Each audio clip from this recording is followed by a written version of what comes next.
Hi, I'm Steven, the host of the MENA Surge podcast, your ultimate source for Web3 and FinTech-related news in the MENA region. We're powered by FinTech Surge and Future Blockchain Summit in association with GITEX Global, an integral part of Expand North Star taking place October 13th through 16th at Dubai Harbor. We're excited to be partnering with Web3 TV and its host Ornella Hernandez for Web3 Talks. Hello everyone and welcome to the Web3 Talks. This episode is a special one because it is in partnership with the MENA Surge podcast. So my co-host today is Stephen Bess, and we are interviewing Amrita, who is an NFT and Phygital Artist based in Dubai, UAE. Thank you guys for joining us. Stephen, do you want to say a few words? Not really. We're super excited to have Amrita. We had just met after the big event that took place last week, and we were just talking a little bit about bringing you on to Future Blockchain Summit and talk about your new collection. Well, first of all, thanks for having me here. I mean, obviously, I'm a very regular attender of Future Blockchain Summit. Have been going there sort of at least three years in a row at least. I'm loving it. I know you changed it up with the location last year, really big space. So yeah, great job. Yeah, we were there. We had a booth, so we were there all 4 days talking to as many people as we could. Very excited for this year's Future Blockchain Summit. Amrita, you just came out with a new NFT collection called Bucket Monsters. And the slogan is art, tech, wellness. Absolutely. So I'm very curious about how the wellness factor plays into this new collection. If you could just tell our audience a little bit about it and the inspiration behind it. Yeah, absolutely. So, I mean, to my core, and I think, every artist I feel has a purpose, or artists are storytellers of our times, right? And I think my kind of main purpose through my art is to always inspire change through art and technology. And on the first part, inspiring change through how we're moving from the sort of current state of tech in the Web 2 world to the new state of tech, which is Web 3. And I use art in my practice to actually help people understand and make that transition. So, for as long as I've been an artist, from everything from showcasing what NFTs are, but augmented reality, virtual reality, AI, I use tech as a tool brush to basically allow people to see what the new tech is in a way that's, educating, but also entertaining. Yeah. So I call it art edutainment. Love that. And then on the second level of wanting to inspire change through art and technology is, obviously I was an ex-banker, I became an artist. And, for me to be able to have done that change, I had a bit of a personal growth moment where I went quiet, went inward to myself, connected, I think, to who I've always authentically been, and came out and became an artist. And so what I want to do is inspire others to be able to take that moment to really understand who am I and who have I become, and am I really living my most authentic life? And that's really the principle of, I think, all my collections come from. Okay, love that. So is that where the wellness aspect, I guess, comes in? Because if we look at the art itself, I personally don't associate monsters with wellness. So can you tell us about that? What about buckets? Yeah, what buckets? Yeah, the buckets exactly. I understand, not the monsters. So, and I love the fact that it causes confusion, right? Because I think sometimes, for to be able to get a message across, and whether it's, somebody who's young or old, sometimes it's just important to switch it up. Yeah. So effectively, I've taken the bucket list and I've kind of flipped it on its head. So what is a bucket list? A bucket list is you taking your experiences or your desires and wants and actually putting it into a bucket for you to achieve. But actually what I do say is that actually, we are the bucket. So we are the sums of our experiences, words, thoughts, and actions. And we are the container of our own lives. And so, it goes back to quite a deep philosophical kind of concept of what are we putting into our bucket, right? Like, what are the words we tell ourselves? What is the ideas? What are the phrases?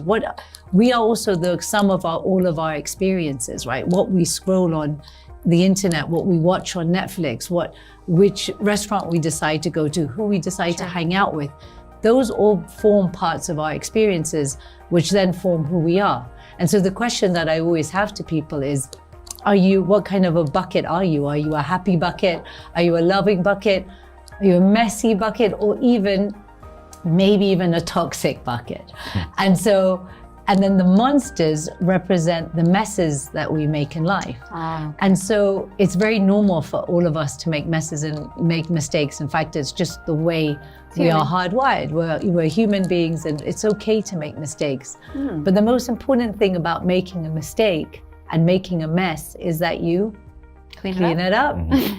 Exactly that. Because otherwise, if you don't, you start to get a little bit messy. Your bucket starts to get a little bit messy. And a lot of the times people, there's no time limit to clean up your bucket, right? Because you're just like, and sometimes we get a bit comfortable with our messes, don't we? So we make mistakes and we're just like, there's just a little bit of a mess in the bucket. We don't need to clean it now. But eventually that kind of stuff can pile up. And so what I want to the kind of core principles and values of the bucket monsters are, it's important to be uniquely different and yourself, because we are all creative expressions of who we are, that it's okay to express your mess and to make mistakes. But at the same time, you have to clean your bucket.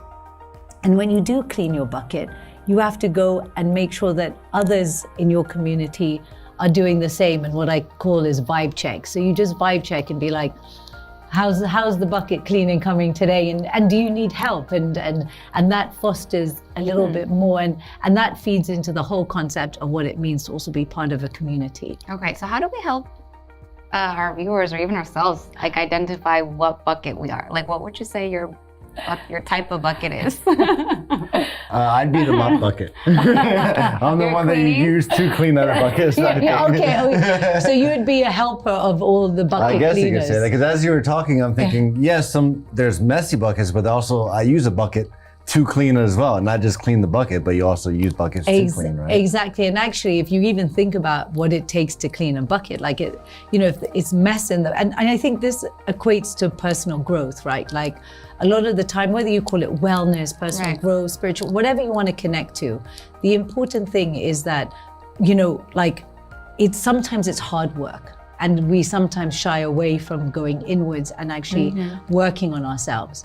But one thing that I want to show people is that if you take a bucket and you take a really nice bubble bath kind of nice soap that smells of cherries and rainbows, and you put that into a bucket, it starts to foam up beautiful bubbles. It smells nice, and to the point where you can't even see the mess. And actually, when you clean out the bucket, there's something so cathartic about it.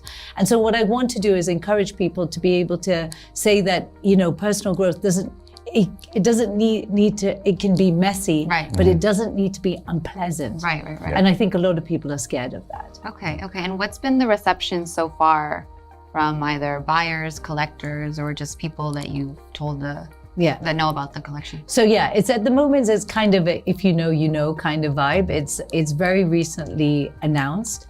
At the moment, it's currently in private pre-sale, so you can't access the collection unless obviously by invite only at the moment. And we'll go to mint in, sometime in the next, to be seen, whether it's a month or 2 months. It'll be, let us know when. And the idea though is that I want to kind of grow a community of people who I think, who I identify, people who are either art enthusiasts, tech enthusiasts, or for me, change makers who really believe in either making a change from within or change to their community. And so I think already the people that follow me and my collectors are already kind of in that mindset. So it's been very well received so far. Great. And as somebody that is obviously an artist that really cares about wellness of the community around you, how do you believe that NFTs as a medium specifically positions you to be able to relay that message? Because I think, for me, NFTs represent more than just I would say, as I said, a JPEG that's minted onto the blockchain that has its unique token identity, which you can then trade, right? At the end of the day, and especially, this is my first kind of PFP collection, right? So profile pic. It's because I normally do. I was gonna say it's very different from your first collection. Yeah. It's very different. And I actually just did this because I wanted that message to come off. It's very important for me in terms of the whole bucket monsters concept, because I think it'll hit everybody, right? It'll make everybody think. But what I wanted to do was actually also show that the lines, what Web3 is doing to overall the way we live our life is we're creating a new paradigm of how society is going to work. And just bear with me on this, because back in the day, how would we identify with our community? It would be geographical location. So this was before we could travel out and about. We would identify with common foods, common languages, and we would have a flag, right? And we still have the flag to identify that that's my community, those are my people, and this is my tribe, and this is how I vibe, right? But nowadays, the new way of what Web3 communities look like is that we don't need to be, geographical lines are no longer you can be living right next door to somebody, but feel so disassociated with them, but you could be having the same, vibe with somebody who's in Brazil. And so how do you identify that you're part of the same tribe and community? You replace the flag with a bucket monster. You replace the flag with a Bored Ape yacht and then you actually put all of that as your profile pictures, instead of putting I'm from Kenya or I'm from Switzerland. Right. And that's how you identify your community, because digitalization is changing the way society works. A lot of people would say also that PFPs might be more of a status symbol, though. Like, I think on X and formerly Twitter, people who posted their photos of their Bored Ape Yacht Club or their Pudgy Penguin or whatever was like, hey guys, look, I have this. Okay, so I'm gonna relay it back to real world, right? Like as into the Web 2 world or the current state of don't people don't you flex if you've got more a passport that gets you into countries other than, if you only have a UAE passport. I'm an American. Yeah, a UAE passport, UK passport. I was born in Kenya, I'm of Indian origin, and so these passports traditionally, they're not great, and you're not going to flex being, I've got my whatever passport, right? And it can be, but obviously other countries flex it more. And then I would even say, let's even take it to even art, physical art. Like if you go to somebody's home and you see that they've got a Picasso, straight away that's a status symbol. Yeah. Even the watches we wear, So as human beings, it's a time-old tradition that we choose some form of status symbol to basically to differentiate us and to make sure everybody right there then knows that either I'm in the know because I have money, or I'm just cool, or whatever it is, and so it's just a reflection on current society. Okay, so NFTs are like the next evolution maybe of this need of humans to flex. To flex and to show community and to show who are my people, right?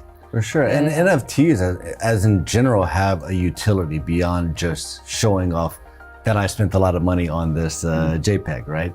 One of the examples that I think of is, especially in Dubai, how we can buy license plates. Oh yeah. A license plate that has no function other than a normal license plate, but you still see people paying millions of dollars for, the number 10 license plate, for example, just to show off, hey, I have that. But as you mentioned, NFTs make you a part of something. It makes you an owner of something, makes you a part of a club that is an exclusive thing that you have a right to. Yeah, 100%. And I think that's, this is what I think people are getting is that, also with me I'm an artist first, and I've created, I create digital art, I create physical art, murals, and anyone who gets to buy my PFP, you're able to, those tend to sell for thousands of dollars. Whereas here you're going to be able to access my community or be part of my world for, less than even maybe around $100 to buy a PFP, because then it gets you into Amrita verse as well. And that allows you to to kind of get, discounts on maybe my physical Right. art, my augmented reality merch and t-shirts and fashion and then also having that like-minded community of art tech enthusiasts as well as change makers. If you had to choose, like let's say you could only choose one medium to operate in for the rest of your life, what would it be? Physical, digital, or maybe just murals or just one type of art? Nobody's asked me that question before. It's a hard one. Yeah, it's hard. Think about it. Think about No, it. I think it's funny because I would choose it, but even though I've made a small scale sculpture, but I think sculptures, right? And I think that the reason why is, also big murals. I've painted 4 around the city of Dubai, and what I like is the legacy that it leaves and the amount of people that it reaches and it impacts beyond, why should it only just be for somebody to put in their house and for only those people to enjoy it, right?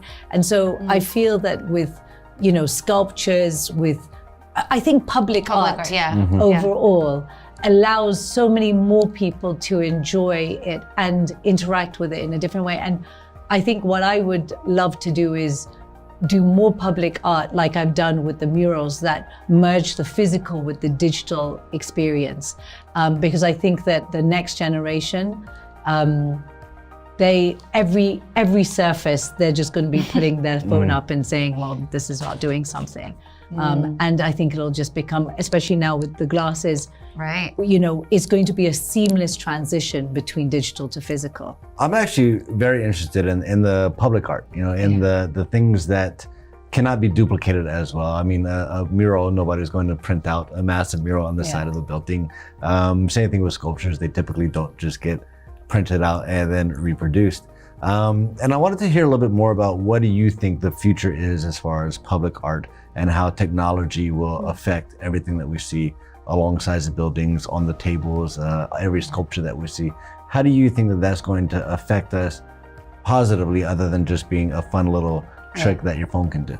No, I think that's an excellent question. And I think that's the whole point, is that now with NFTs, it all of a sudden allows you to monetize a whole public sculpture, right? As you said, you can't print it out, but you can actually, sell it, the wall, the image of the wall, as the one-of-one NFT. Somebody can also go up to a wall and they can claim an NFT to be like, I was there kind of a vibe. When you go and you say like, in the tech world, they call it proof of attendance. It's a little POAPs, right? And so, but we always have to make sure other people understand what we're talking about. Everyone else, Everybody else. And then even, for example, even the mural that I painted at the DIFC, what I've done is I created a whole kind of a different type of fractionalization. So I have all these characters in the mural, which I've now made into separate little PFPs that you can buy both as physical and also as digital.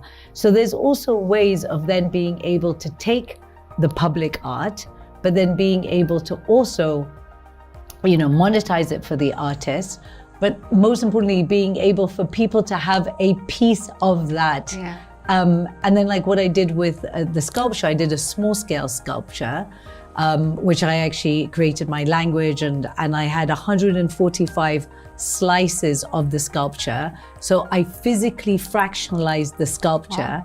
And you bought an NFT and you got a slice of the sculpture itself. So that's also something where you can have a sculpture and then you end up being able to take it away and having part of it. And then you're really part of a club that only you're those few people who own that sculpture that used to be, in the middle of New York, city or something like that. And so that brings a whole element of history, culture, and done in a way that may have not been done before. I'm really curious as to what your creative process is like. Like, how do you go from idea to execution to bring about a final piece to life? Yeah, it's a very good question. I actually, first of all, I would say that on an annual basis, number one, I always take a creative retreat. So I always go away and, have it. So I'm kind of very much disconnected, and I'm able to really just kind of connect to myself. Within a really nice, amazing, beautiful space. And I'm a big believer in personal growth, meditation, all of that, whether or not people follow that or not, but it's something very important to my practice. But and to its core, when I find something and I just get this creative spark. My problem is I have so many creative ideas in a day, it's ridiculous. But there will always be one or two ideas that no matter, even if I try to forget them, they just keep coming and they just keep manifesting. And then I'm like, and actually what I'll actually show you is where originally I came, my first bucket monster concept, to then eventually where it actually came to. Yeah, we'd love to see that. And so just those iterations, and even when I know that I'm exhausted and I don't even feel like doing it, but I'm just there still doing it, then I know, okay, I've got to share this. And so that's how some ideas get put more to execution, and then some kind of fall a bit more down the wayside. But I also have I actually have maybe 4 years worth of collections already. Oh, wow. That I could, Okay, in a queue, and you're just waiting a full amount. Okay. And also the right opportunity, the right people, the timing. Exactly. Right opportunity. Do you finish every piece that you start, or is it more about the process and then you get another idea, switch to that one? Do you have a lot of I don't finish every idea that I come with, but I will have an idea and then I will park it, or even I'll put it into some sort of deck. Right? To be okay, this is what I want to, if for example, a sculpture idea or other stuff. But overall, there are things that I'm just okay, I'm just going to do that. It's saying something to me. I'm going to keep on developing it as I go along. So then I'm curious if this Bucket Monsters collection has some sort of common thread with your other collections. I know Sound Bites was one of your primary ones, and that was a multimedia project that included, sound and audio in it. So I'm wondering if there's a tie-in or a common thread between them. Yeah, 100%. And I know it's hard because you're going from sound to Bucket Monsters, right? But actually to the core of it, what were Sound Bites about? They were about a word is worth 1,000 pictures. And the whole point, if you look at it from a more kind of wellness or spiritual journey or personal growth, is what are the words that we use? Because the words that we use influences the images that come up in people's minds, say about us or about about a concept. That becomes our personal, personal reality, which eventually becomes our personality. And so the common theme is that your words, thoughts, actions, and experiences determine ultimately who you become. And that's really, for me, the core of how I operate. I always wonder, what am I looking at? What am I scrolling? What am I watching? Who am I talking to? How am I talking to myself? And then that will change my personal reality, which will then be able to change my future. Yeah, but I don't think people ask themselves these questions enough. That's the issue. Well, that as an artist, that's what I'm there to help you try to do in a way that is fun and entertaining, but hopefully deep and thoughtful at the same time. Any other advice that you have for aspiring artists out there that are in the digital space or just any sort of artist? Yeah, I think with artists, it's very hard because, especially in a weird way, going into the Web3 world, because you have to create the art. Then you now also have to worry about the tech or the showcase. Right. And then the hardest part about being an artist is actually selling your art.